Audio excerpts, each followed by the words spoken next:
Video के पहले disclaimer तो ज़रूरी है, इसलिए पेन और कॉपी को हाथ में पकड़कर जो मैं बोलूँ उसके नोट्स बनाते जाइए, क्योंकि हर वो चीज़ जो मैंने बोली है वो बहुत इंपॉर्टेंट है। और इसके पहले का सोशलिज्म वाला पार्ट नहीं देखा है तो पहले वो देखकर आइए, नहीं तो ये समझ में नहीं आएगा। Russian revolution, situation of Russia before 1914। 1914 के पहले रशिया एक एम्पायर था और उसमें फिनलैंड, लातविया, लिथुआनिया, एस्टोनिया, कुछ पोलैंड के parts, Ukraine, Belarus, Georgia, Armenia, Azerbaijan और रशिया खुद इंक्लूडेड था। वहाँ का एम्परर जार निकोलस II था। उस वक्त रशियन एम्पायर में कैथोलिक, प्रोटेस्टेंट्स, मुस्लिम्स और बुद्धिस्ट माइनर ग्रुप्स में रहते थे। मेजॉरिटी में रशियन ऑर्थोडॉक्स क्रिश्चियनिटी ही वहाँ रहती थी। इकोनॉमी एंड सोसाइटी, रशिया के पॉपुलेशन के 85% पेजेंट्स थे।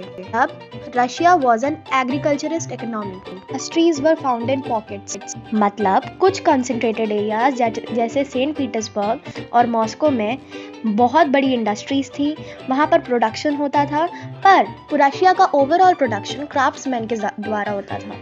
1890s में रेलवेज एक्सपैंड होती हैं और फॉरेन इन्वेस्टमेंट रशिया के अंदर बढ़ जाता है, जिसके कारण इंडस्ट्रीज बढ़ती हैं। कोल, आयरन, स्टील, इन सब का प्रोडक्शन बढ़ जाता है। इंडस्ट्रीज प्राइवेट थी और इसलिए प्रॉफिट मैक्सिमाइजेशन उनका एम था, और इसलिए वर्कर्स को मिनिमम वेजेस दिए जाते थे और काम बहुत करवाया जाता था। वर्कर्स की हालत बहुत खराब थी, बहुत ही गंदी कंडीशन में रह रहे थे। यहाँ से जन्म लेता है सोशलिज्म इन रशिया। 1914 के पहले रशिया में पार्टीज बनाना बैन था, फिर भी 2 इलीगल पार्टीज बनती हैं। पहली थी सोशलिस्ट डेमोक्रेट्स जो 1898 में बनी थी, और दूसरी थी सोशलिस्ट रेवोल्यूशनरी जो 1900 में बनी थी। सोशलिस्ट डेमोक्रेट्स बनी थी जितने वर्कर्स थे उनके द्वारा, और सोशलिस्ट रेवोल्यूशनरी बनी थी जितने हमारे पेजेंट्स थे उनके द्वारा। इनको नेचुरल सोशलिस्ट भी बोला जाता था। लेनिन, जिसके बारे में मैं आपको आगे बताऊंगी, वो सोचता था कि पेजेंट्स यूनाइटेड ग्रुप नहीं होते, क्योंकि कुछ रिच पेजेंट्स भी होते हैं, तो रिच और पुअर का डिफरेंस होता है, पर वर्कर्स सारे एक ही कैटेगरी के होते हैं, इसलिए वो यूनाइटेड होते हैं। अब ये जो सोशल डेमोक्रेट्स थी, इसका पूरा नाम था Russian socialist democratic workers party. इसके 2 ग्रुप्स थे, पहला था बोल्शेविक्स, दूसरे थे मेंशेविक्स।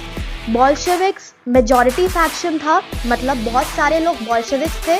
बोल्शेविक्स का लीडर था व्लादिमीर लेनिन। वो बिलीव करता था डिसिप्लिन में, और number and quality of members should be restricted, मतलब क्वालिटी मेंबर्स होने चाहिए, क्वांटिटी ऑफ मेंबर्स नहीं होने चाहिए। वही मेंशेविक्स थे जिनका लीडर था जूलियस मार्टो, और वो बिलीव करता था कि पार्टी सभी के लिए ओपन होनी चाहिए, so party should be open to all, everyone can enter to this party. The 1905 revolution, 1905 का जो रेवोल्यूशन था उसे एक टर्बुलेंट टाइम भी बुलाया जाता है। रीजन समझिएगा, रशिया एक ऑटोक्रेसी थी, मतलब इसमें एक भी पार्लियामेंट नहीं थी, तो लोग डिमांड कर रहे थे कॉन्स्टिट्यूशन का। कौन थे ये लोग? ये थे liberals, social Democrats, social revolutionary, मतलब लिबरल्स तो थे ही, साथ में वर्कर्स और पेजेंट्स भी थे। इनका सपोर्ट कर रहे थे जितने नेशनलिस्ट थे, और जादिदिस्ट कौन थे? मुस्लिम रिफॉर्मर्स थे, ठीक है, जो इस्लाम को मॉडर्नाइज करने की सोचते थे। 1905 में रेवोल्यूशन की आफत आ गई, तो इसके लिए सिचुएशन भी तो बनी होगी। तो सिचुएशन इन 1904, पुटिलोव आयरन वर्क्स में स्ट्राइक होती है 11,000 वर्कर्स की, जिसमें वो डिमांड करते हैं वर्किंग आवर्स को 8 घंटे कर दिया जाए, वेजेस इंक्रीज की जाए और उनकी वर्किंग कंडीशंस में इम्प्रूवमेंट लाई जाए। और यह सब फादर गैपोन की लीडरशिप के अंडर में हो रहा था। ये सारे विंटर पैलेस में अटैक कर देते हैं।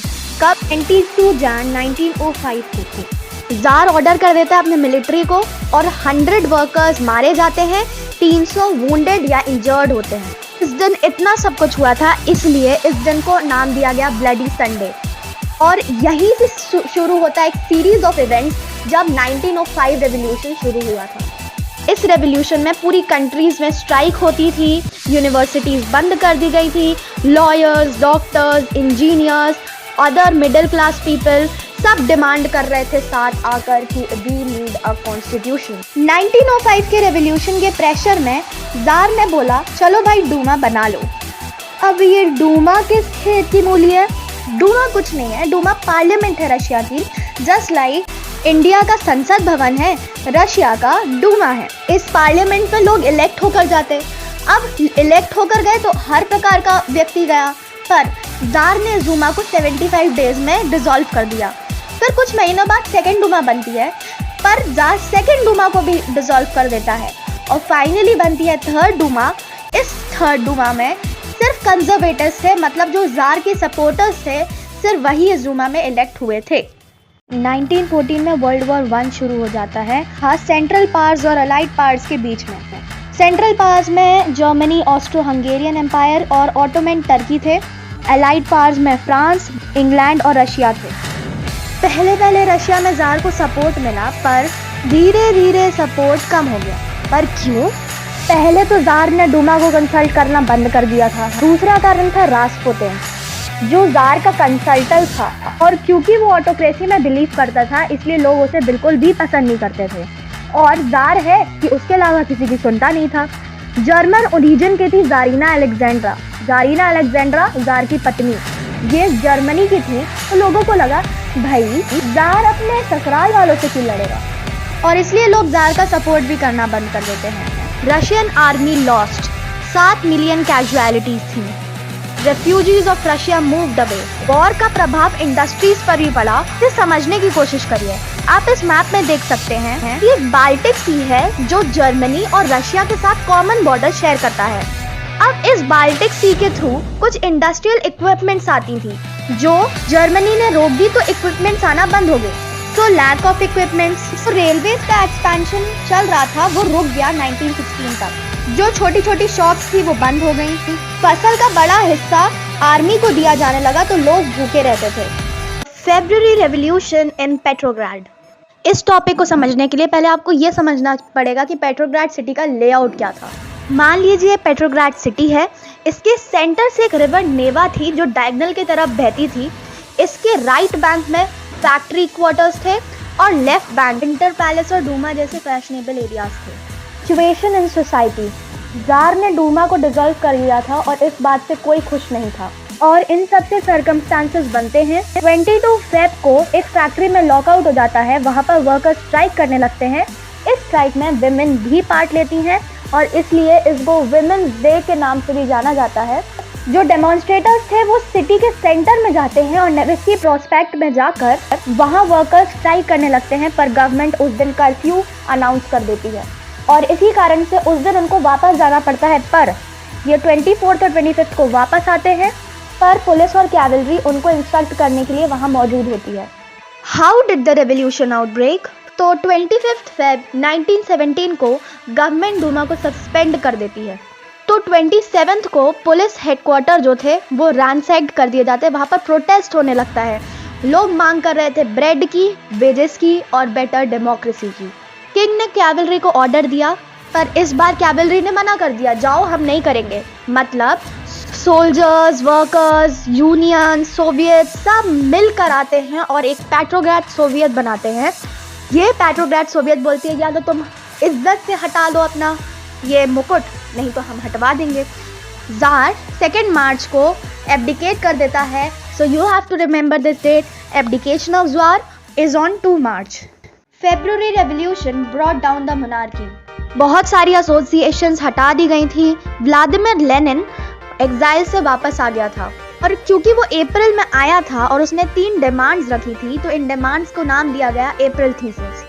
अप्रैल थीसिस के 3 पॉइंट्स ये हैं कि war to be brought to an end, war को खत्म किया जाए। Second, bank to be nationalised, banks को नेशनलाइज्ड करवा दिया जाए। लैंड शुड बी रीडिस्ट्रीब्यूटेड, मतलब जो लोग बहुत सारी जमीन में कुछ ही लोग रह रहे हैं, मान लीजिए एक बड़ा सा बंगला है, उसमें मात्र 2 लोग रह रहे हैं, तो उतने से लोगों के लिए उतनी बड़ी जगह बहुत ज़्यादा है। तो इस तरीके से लैंड को रीडिस्ट्रीब्यूट करो कि हर किसी को बराबर जगह मिले।